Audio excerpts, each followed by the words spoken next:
If you've watched earlier lessons on the imaginary number, then you already know I is equal to the square root of -1.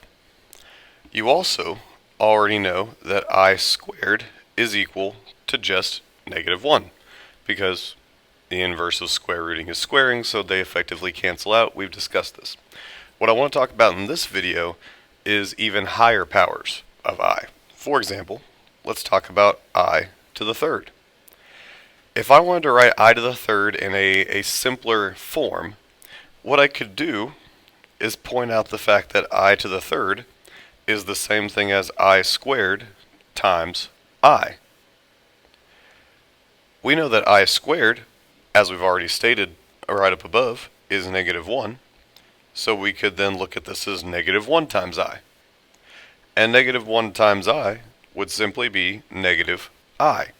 So instead of I to the third, we could just say -I. Let's talk about I to the fourth. I to the fourth, I would say, is something that we could write as I squared times I squared.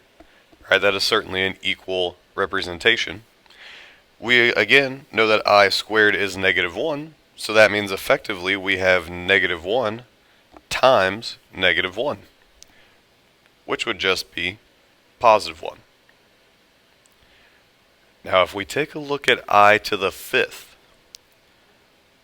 I to the fifth could be written as I to the fourth times another I, and if we've already proven that I to the fourth is equal to 1, then that means what we really have here is just 1 times I, or in other words, I. And what you'll notice here is if we go one more and we do I to the sixth, well, we could look at that as I to the fourth times I squared. I to the fourth is +1. I squared is -1. And 1 times -1 is just -1. And what you'll start to notice here, hopefully, is that I's work in a pattern of 4, or powers of I go in a pattern of 4. We start with I, we go to -1, then we go to -I, and then we go to +1. And after that, the cycle just repeats. Notice with I to the fifth, we got the same thing, I, that we started with. And then with I to the sixth, we got -1, the second thing we had. And it would just continue on, meaning I to the seventh. If you go break that down yourself, you'll see it eventually can be broken down to -I. I to the eighth, if you want to break that down for yourself, can be broken down to 1, so on and so forth. And so the usefulness of this is if you understand this concept, this allows me to, or your teacher, to be able to ask you what I to any power is, and you should be able to figure it out simply by taking that exponent and dividing it by 4.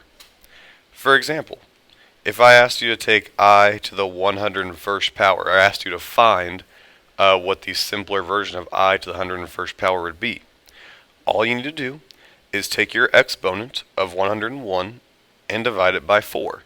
Specifically, we want to see what its remainder is, if it has one.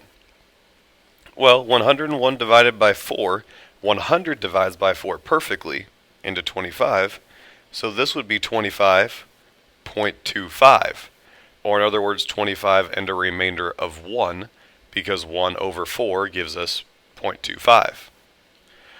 And so if it's a remainder of 1, then the simplest version of I to the 101st would be the first stage in our pattern, which would be just I. Whoops. Compare that to, for example, I to the 103rd power. Well, if we take 103 divided by 4, it's still 25, but it'd be 0.75, because we'd have a remainder of 3 being divided by 4.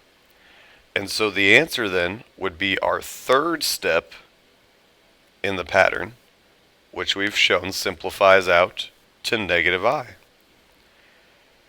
If you end up with no remainder when you divide that exponent by 4, then that would be the same as the step for I to the fourth. Because the idea would be everything is just breaking down into a bunch of I to the fourths with nothing left over. So it's just a bunch of 1 times 1 times 1 times 1, so on and so forth. This allows you to simplify I to any power you could possibly think of.